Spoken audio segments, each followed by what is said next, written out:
Le rapt est un sujet qui suscite curiosité, doute et pour beaucoup une certaine urgence spirituelle. Après tout, que signifie être témoin d'un événement si marquant qu'il transformera l'histoire de l'humanité en un instant? La Sainte Bible nous offre des aperçus de cet événement à travers des prophéties claires et détaillées, mais comprendre la profondeur de ces révélations demande de l'attention et de la réflexion. Nous vivons une époque marquée par des changements rapides et des signes que beaucoup de chrétiens perçoivent comme des indices de ce qui est à venir. Les prophéties bibliques ne se contentent pas de prévenir. Elles orientent également sur la manière de se préparer à ce moment. Il est essentiel de se rappeler que le rapt n'est pas seulement un concept théologique, mais une réalité imminente qui exige une foi active et une espérance vivante. En explorant ce thème, notre quête de compréhension doit nous motiver à regarder au-delà des apparences et à reconnaître les plans divins à l'œuvre. Chaque événement que nous vivons pourrait s'aligner sur l'accomplissement des promesses de Dieu. C'est pourquoi il est primordial de chercher des réponses et de renforcer notre foi, car c'est ainsi seulement que nous serons prêts pour ce qui s'en vient. Si ce contenu a touché votre vie et vous a aidé à réfléchir à des questions aussi importantes, abonnez-vous à la chaîne. Votre présence ici fait toute la différence et nous encourage à continuer à proposer des thèmes pertinents et édifiants pour vous. Le concept du rapt, mentionné dans 1 Thessaloniciens, est fascinant par sa richesse de détails. Imaginez la scène. Jésus descendant du ciel, un cri de commandement résonnant dans les cieux et l'archange Michel menant ce moment extraordinaire. La trompette de Dieu retentira, un son qui pénétrera les cœurs et les croyants décédés seront ressuscités. Cet événement est décrit avec une précision qui ne laisse aucune place au doute. Il s'agit d'un jalon dans la fin des temps. La résurrection des croyants morts est l'un des aspects les plus impressionnants. Pensez à ce que cela signifie d'être témoin d'un tel moment. Chaque tombe, silencieuse jusqu'alors, s'ouvrira pour manifester la puissance divine.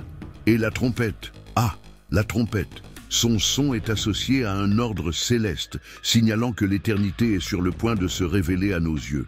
Ici, chaque note est une promesse tenue. La figure de l'archange Michel ajoute une couche d'autorité et de protection à cet événement. Ce n'est pas seulement une manifestation spirituelle, mais un rappel que Dieu est souverain sur toute chose. Si vous y réfléchissez, cela nous encourage à avoir une confiance totale dans la justice divine. Après tout, qui peut s'opposer à la volonté de Dieu lorsque Michel mène les rangs célestes et le cri de commandement? Il est plus qu'un simple son. C'est une déclaration que tout se met en place selon le plan divin. Imaginez un général appelant ses soldats à la bataille. Mais dans ce cas, il s'agit d'un appel à la rédemption. C'est le genre de scène qui pousse chacun à réfléchir à sa propre préparation spirituelle. La parole est claire. Chaque événement mentionné dans 1 Thessaloniciens a une signification profonde. Il ne s'agit pas seulement d'un récit, mais d'une promesse qui apporte de l'espoir aux chrétiens. Qui ne voudrait pas faire partie d'un événement si grandiose? Juste en dessous, dans le premier commentaire épinglé, vous trouverez un e-book exclusif sur les prophéties bibliques. Ce matériel a été conçu pour vous aider à comprendre le lien entre les événements actuels et les avertissements de la Bible, et à vous préparer pour ce qui est à venir. Mais attention, il ne sera disponible que pour une durée limitée. Profitez-en tant que c'est possible. Alors, en pensant à tout cela, une question demeure. Comment comprendre le sens du terme « rapt » et comment il se connecte à cet événement céleste? Explorons cela ensemble. Le terme « rapt » porte en lui un sens singulier et profond. Issu du mot grec « harpazo », traduit par « enlever », il décrit un moment où les chrétiens seront instantanément transportés pour rencontrer Jésus dans les nuées. Imaginez l'impact d'un événement si soudain et transformateur, où la Terre sera témoin d'une absence collective inexplicable aux yeux humains. Pour comprendre la magnitude de ce terme, il est important de réfléchir à son application. Harpazo signifie être emporté avec force, comme le sauvetage de quelque chose de précieux, et rien n'est plus précieux que les âmes des croyants recueillis par Jésus. Cet aspect met en lumière l'urgence et le soin divin à préserver ceux qui le suivent fidèlement. Cette rencontre avec Jésus dans les nuées est décrite comme un moment de réunion. Imaginez retrouver des êtres chers, ayant partagé la même foi, désormais transformés et unis dans un but éternel. C'est l'espoir qui soutient de nombreux chrétiens dans leur vie quotidienne, leur rappelant que leurs luttes et défis ont un but plus grand. Le concept de rapt reflète également la promesse d'échapper à la tribulation. L'idée d'être retiré avant le chaos final offre un réconfort à ceux qui mènent une vie pieuse. Plus qu'un dogme, c'est une réalité future qui encourage les croyants à rester fermes dans leur foi. Cependant, il est crucial de ne pas traiter le rapt comme quelque chose de lointain ou de simplement symbolique. Il représente un événement concret, préparé par Dieu pour accomplir sa parole. Cette compréhension défie les chrétiens à vivre dans une vigilance constante, conscients que cette transformation inattendue et glorieuse peut se produire à tout moment. Et c'est précisément cette imminence qui nous pousse à nous demander à quoi ressemblera le monde après le rapt. Quelles seront les conséquences immédiates et comment l'humanité réagira-t-elle à la disparition massive de chrétiens? Plongeons dans ce scénario marquant ensemble. Le rapt aura un impact direct et immédiat sur le monde. Imaginez des millions de personnes disparaissant en un clin d'œil. Des conducteurs abandonnant leurs véhicules sans contrôle, des professionnels disparaissant au milieu de leurs tâches et des familles se brisant en un instant. Le chaos sera généralisé, provoquant un effondrement social sans précédent. Voici un scénario que l'humanité n'a jamais connu auparavant. Avec la disparition massive, de graves problèmes pratiques surgiront. Les accidents de la route se multiplieront, les hôpitaux seront débordés et les infrastructures essentielles seront compromises. Au milieu de ce chaos, la criminalité augmentera et l'insécurité s'emparera des nations. Que restera-t-il pour apporter une solution apparente à ce scénario dévastateur? L'ascension d'un leader mondial promettra la stabilité. Il apportera une paix illusoire, unissant les peuples sous une seule autorité mondiale.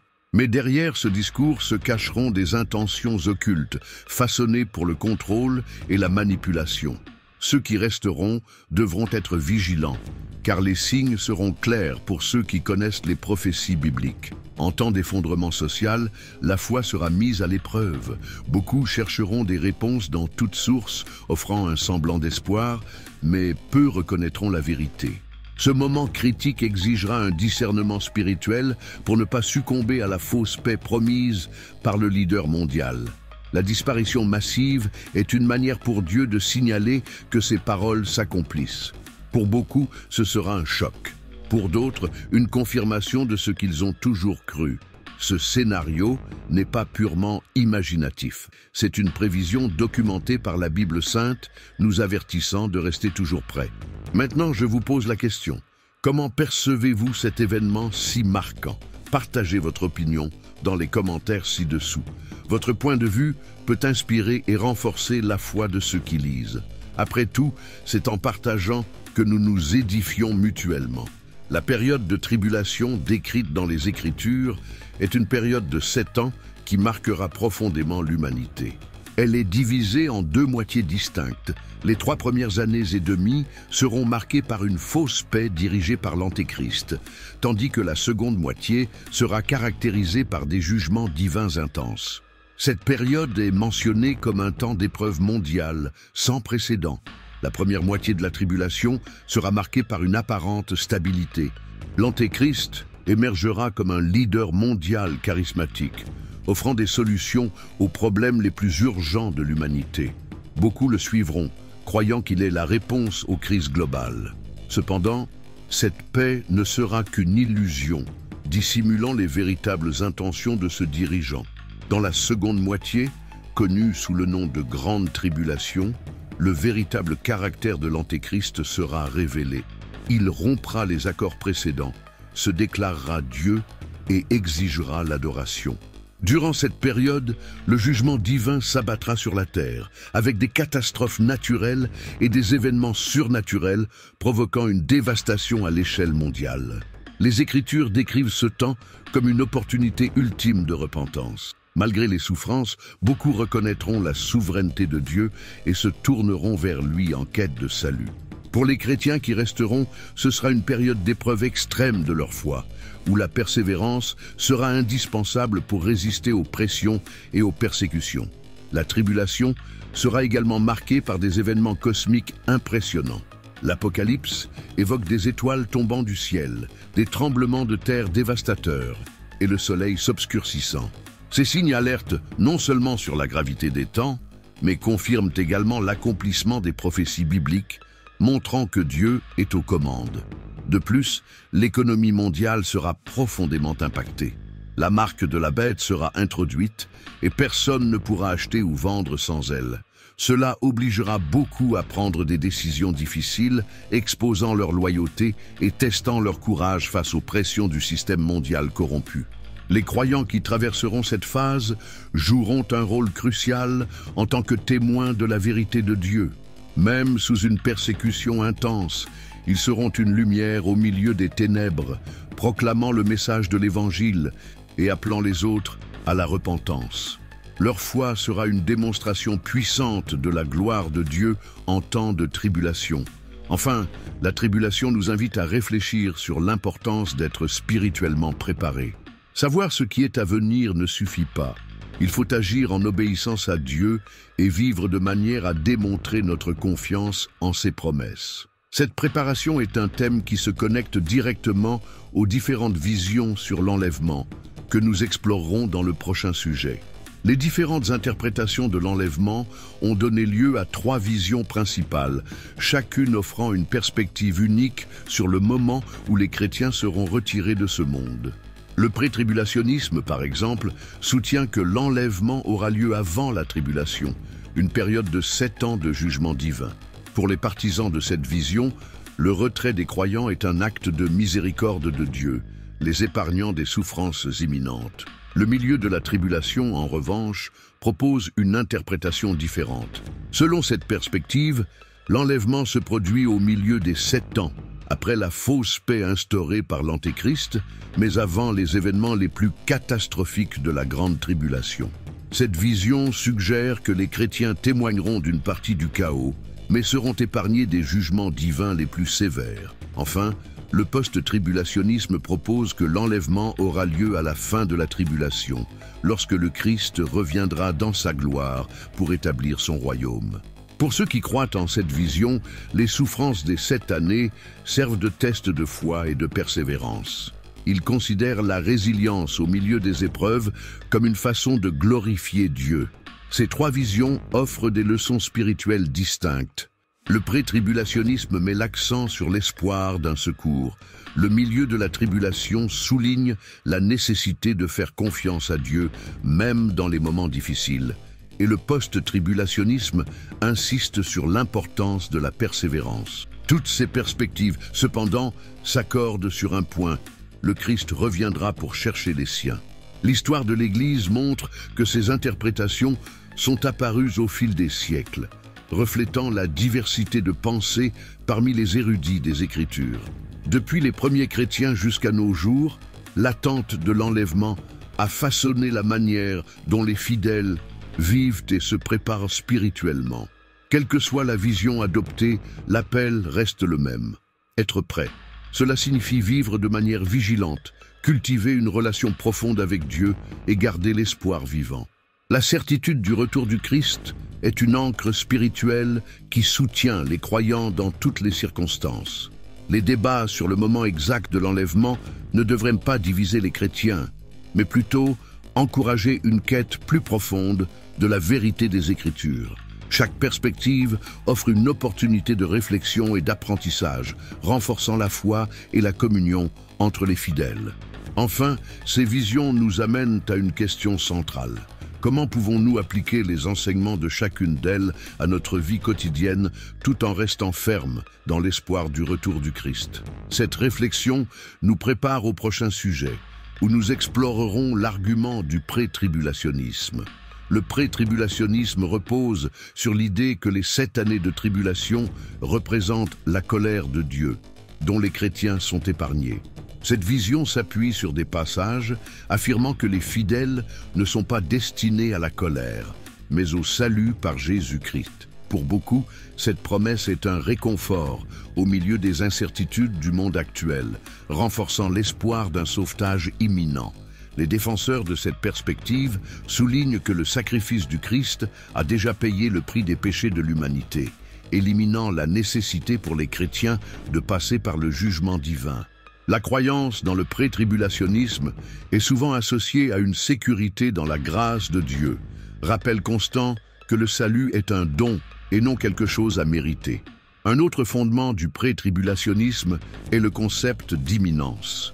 À tout moment, la trompette de Dieu peut retentir et les croyants seront enlevés, les épargnant des événements catastrophiques qui suivront.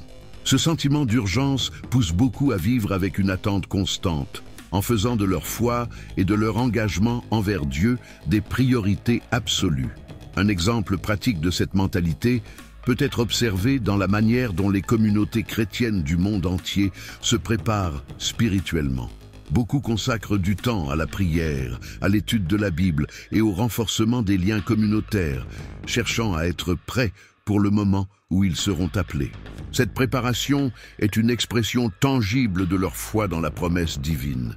Les critiques de cette vision soutiennent qu'elle peut conduire à de la complaisance, mais les défenseurs insistent sur le fait que vivre avec espoir ne signifie pas négliger ses responsabilités terrestres. Au contraire, ils croient que cet espoir inspire une vie plus dédiée et engagée envers les enseignements du Christ. Et maintenant, si ce contenu vous a aidé à mieux comprendre cette perspective, pourquoi ne pas laisser un like? Cela nous motive à continuer à proposer des réflexions profondes et renforce la diffusion de ce message auprès de ceux qui cherchent des réponses. Après tout, la vérité partagée enrichit chacun d'entre nous. Depuis les débuts du christianisme, la croyance en l'enlèvement était présente parmi les disciples de Jésus. Les premiers chrétiens, y compris l'apôtre Paul, vivaient avec l'attente que l'événement pouvait se produire à tout moment. Des expressions comme « Maranatha », qui signifie « Viens vite, Seigneur », reflètent cette anticipation fervente. Cette mentalité façonnait leur vie, encourageant une posture de vigilance constante et une dévotion inébranlable. Au fil de l'histoire, le concept de l'enlèvement a continué d'inspirer des débats théologiques et des mouvements religieux. Pendant la réforme protestante, par exemple, la redécouverte de l'autorité biblique a suscité des discussions plus approfondies sur les prophéties. Diverses interprétations ont émergé, mais le désir du retour du Christ est resté un pilier central pour de nombreuses dénominations chrétiennes. La perspective historique révèle également comment différentes cultures ont réagi au concept de l'enlèvement.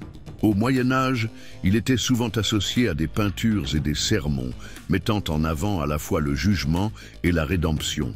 Au XIXe et XXe siècle, le mouvement dispensationaliste a encore popularisé l'idée, en particulier aux États-Unis, où des études détaillées sur l'imminence du retour du Christ sont devenues courantes. Cette croyance a façonné non seulement des doctrines, mais aussi des pratiques quotidiennes de foi. Des jeûnes aux veillées de prière, les chrétiens de diverses époques ont cherché à être prêts pour le moment où ils seraient appelés. Aujourd'hui encore, cette préparation est visible dans des communautés qui maintiennent cet espoir vivant, adaptant les traditions anciennes aux réalités modernes. Le terme « Maranatha » reste un cri d'espoir et un rappel de la promesse divine. Il unit des générations de fidèles qui, bien que confrontés à des défis distincts à chaque époque, partagent la même attente, la certitude que Jésus-Christ reviendra. Ce mot encapsule l'urgence et l'espérance qui soutiennent la foi chrétienne à travers les siècles. Alors que nous regardons l'histoire et voyons comment cette croyance a influencé des vies et des sociétés, une question intrigante se pose. Comment pouvons-nous, aujourd'hui, être également prêts pour l'enlèvement et vivre de manière à refléter cet espoir? Nous aborderons cela dans le prochain sujet. Se préparer à l'enlèvement est avant tout un exercice de foi et d'obéissance. L'imprévisibilité de l'enlèvement, tout comme celle de la mort individuelle, nous pousse à vivre chaque jour comme s'il était le dernier. Cela implique non seulement d'éviter les erreurs graves, mais aussi de rechercher activement une communion avec Dieu à travers la prière, la lecture de la Bible et une relation sincère avec Jésus-Christ. En fin de compte, être prêt n'est pas une simple obligation, c'est un privilège. Maintenir un cœur vigilant exige une discipline spirituelle. Cela peut inclure des pratiques comme des dévotions quotidiennes, des jeûnes occasionnels et même des moments consacrés au service communautaire. Par exemple, aider une personne dans le besoin ou partager un message d'espoir avec un ami peut refléter votre disposition spirituelle. Ces actions montrent que vous vivez à la lumière de l'éternité. La préparation implique également d'examiner nos priorités. Combien de fois nous laissons-nous absorber par des préoccupations terrestres, au détriment des choses qui comptent vraiment? Réfléchir à cela peut conduire à des décisions plus sages, comme investir davantage de temps dans des activités qui renforcent votre foi et vos liens avec votre communauté de foi. Cette pratique aide à garder une perspective juste dans un monde souvent chaotique. Une autre manière de se préparer est de comprendre les signes de la fin des temps décrits dans la Bible. Les événements actuels peuvent être interprétés à la lumière des prophéties, nous aidant à discerner ce qui se passe autour de nous. Cette compréhension ne doit pas engendrer de peur, mais renforcer notre confiance en Dieu, sachant qu'il contrôle tout. Connaître ces prophéties est un acte de sagesse et une façon de partager la vérité avec les autres. La préparation spirituelle implique aussi un repentir sincère et une réconciliation avec Dieu. Cela signifie non seulement confesser ses péchés, mais aussi chercher une transformation de vie. Si vous ressentez qu'il y a quelque chose dans votre vie qui doit changer, le moment est maintenant. Ne remettez pas à plus tard ce qui peut avoir un impact sur votre destinée éternelle. L'enlèvement peut survenir à tout moment et être prêt est l'appel le plus urgent. Si vous souhaitez mieux comprendre les événements à venir et leur lien avec les prophéties bibliques, consultez l'e-book exclusif disponible dans le premier commentaire épinglé ci-dessous. Ce matériel a été soigneusement élaboré pour vous aider à vous préparer et à comprendre les avertissements de la Bible concernant les temps de la fin. Mais attention, il ne sera disponible que pour une durée limitée, alors profitez-en tant qu'il est encore temps. La foi chrétienne nous enseigne que l'enlèvement est un événement transformateur et un appel à l'action immédiate. Il ne s'agit pas seulement d'attendre passivement, mais d'agir pour aligner nos vies sur les principes de Dieu. Cela commence par un engagement sincère à vivre selon sa volonté et à chercher une relation plus profonde avec lui. Le repentir sincère est la première étape de ce chemin. Il s'agit d'un changement de direction, d'abandonner les pratiques qui nous éloignent de Dieu. Cet acte nous libère non seulement du poids du péché, mais nous rapproche aussi du dessein divin.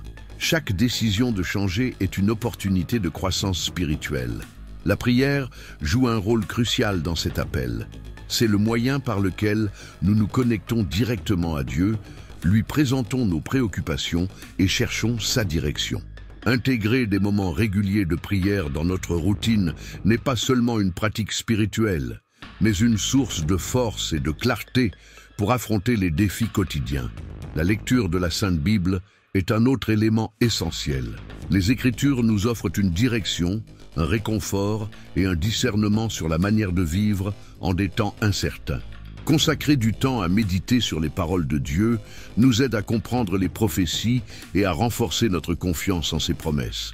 De plus, nous sommes appelés à être des témoins vivants de la grâce de Dieu. Partager l'Évangile avec des amis, la famille et des collègues n'est pas seulement un commandement, mais aussi une manière d'influencer positivement ceux qui nous entourent. Chaque conversation sur la foi peut être une graine plantée dans le cœur de quelqu'un. La construction d'une communauté de foi est également indispensable. Participer activement à des groupes chrétiens nous offre du soutien, un apprentissage mutuel et de l'encouragement. Ces connexions nous rappellent que nous ne sommes pas seuls et nous aident à persévérer dans les moments difficiles. Un autre aspect important est la résilience spirituelle. Nous vivons dans un monde où les valeurs chrétiennes sont souvent mises à l'épreuve, mais rester ferme dans la foi est un témoignage puissant de notre espérance en Christ. Cette posture inspire les autres à chercher eux aussi une vie basée sur la vérité divine. Enfin, l'appel à l'action consiste à réfléchir à ce que nous pouvons faire aujourd'hui pour être prêts pour l'éternité de demain. Que ce soit à travers des actes de bonté, une croissance spirituelle ou des ajustements dans nos priorités, chaque pas fait avec foi nous prépare au moment où nous rencontrerons Dieu. L'enlèvement n'est pas seulement un événement eschatologique. C'est une invitation à une transformation personnelle et à une édification collective. La Bible nous exhorte à vivre dans une vigilance constante, prêts à rencontrer le Seigneur à tout moment. Cet état de préparation ne doit pas susciter la peur, mais plutôt une motivation à rechercher la sainteté et à partager cette espérance avec le monde qui nous entoure. Chaque décision que nous prenons aujourd'hui reflète notre préparation pour l'éternité de demain. Être chrétien, ce n'est pas seulement croire, c'est agir selon les principes de Christ dans tous les domaines de la vie. Cela inclut aimer son prochain, être juste dans nos actions et garder un cœur reconnaissant pour toutes les opportunités que Dieu nous donne de servir et de grandir. La certitude de l'enlèvement nous pousse à chercher une vie qui glorifie Dieu. Il ne s'agit pas de perfection, mais d'une marche constante de repentir et de renouveau. Lorsque nous nous efforçons de vivre de manière intègre, nous montrons au monde que notre foi est vivante et puissante, un reflet de la grâce que nous avons reçue à travers Jésus-Christ. Et qu'en est-il de la communauté? Elle est un pilier essentiel de notre foi. Participer activement à une église ou à un groupe chrétien renforce notre marche spirituelle et nous aide à affronter les défis avec courage. De plus, cela nous offre des opportunités d'apprendre des autres et d'enseigner à travers notre témoignage. Les temps dans lesquels nous vivons sont éprouvants, mais ils regorgent également d'occasions de manifester notre foi. Chaque acte de bonté, chaque parole d'encouragement et chaque moment de prière sont des moyens de nous préparer à ce qui nous attend. Ne sous-estimez jamais l'impact des petites actions accomplies avec un cœur dévoué à Dieu. L'enlèvement nous pousse également à regarder en nous-mêmes. Y a-t-il quelque chose dans votre vie qui nécessite un ajustement? Y a-t-il des domaines où vous sentez que vous pouvez grandir spirituellement? C'est le moment de réfléchir et de prendre des mesures concrètes pour aligner votre vie sur la volonté de Dieu. La préparation commence dans le cœur. Enfin, souvenez-vous que la grâce de Dieu est abondante et accessible à tous. Peu importe où vous en êtes dans votre marche, il y a toujours de la place pour recommencer et renforcer votre relation avec le Créateur. L'enlèvement n'est pas seulement un événement futur. C'est un rappel présent que chaque jour est une occasion de vivre pleinement pour Dieu et sa gloire. L'enlèvement n'est pas seulement un événement eschatologique, c'est une invitation à la transformation personnelle et à l'édification collective. La Bible nous avertit de vivre dans une vigilance constante, prêts à rencontrer le Seigneur à tout moment. Cet état de préparation ne doit pas susciter la peur, mais plutôt nous motiver à rechercher la sainteté et à partager cette espérance avec le monde qui nous entoure. Chaque décision que nous prenons aujourd'hui reflète notre préparation pour l'éternité de demain. Être chrétien, ce n'est pas seulement croire, c'est agir en accord avec les principes du Christ dans tous les domaines de la vie. Cela inclut aimer son prochain, être juste dans nos actions et garder un cœur reconnaissant pour toutes les opportunités que Dieu nous donne de servir et de grandir. La certitude de l'enlèvement nous pousse à rechercher une vie qui glorifie Dieu. Il ne s'agit pas de perfection, mais d'un cheminement constant de repentance et de renouvellement. Lorsque nous nous efforçons de vivre de manière intègre, nous montrons au monde que notre foi est vivante et puissante, un reflet de la grâce que nous avons reçue à travers Jésus-Christ. Et qu'en est-il de la communauté? Elle est un pilier essentiel de notre foi. Participer activement à une église ou à un groupe chrétien renforce notre marche spirituelle et nous aide à affronter les défis avec courage. De plus, cela nous offre des opportunités d'apprendre des autres et d'enseigner à travers notre témoignage. Les temps dans lesquels nous vivons sont éprouvants, mais ils regorgent également d'occasions de manifester notre foi. Chaque acte de bonté, chaque parole d'encouragement et chaque moment de prière sont des moyens de nous préparer à ce qui nous attend. Ne sous-estimez jamais l'impact des petites actions accomplies avec un cœur dévoué à Dieu. L'enlèvement nous pousse également à regarder en nous-mêmes. Y a-t-il quelque chose dans votre vie qui nécessite un ajustement? Y a-t-il des domaines où vous sentez que vous pouvez grandir spirituellement? C'est le moment de réfléchir et de prendre des mesures concrètes pour aligner votre vie sur la volonté de Dieu. La préparation commence dans le cœur. Enfin, souvenez-vous que la grâce de Dieu est abondante et accessible à tous. Peu importe où vous en êtes dans votre marche, il y a toujours de la place pour recommencer et renforcer votre relation avec le Créateur. L'enlèvement n'est pas seulement un événement futur, c'est un rappel présent que chaque jour est une occasion de vivre pleinement pour Dieu et sa gloire.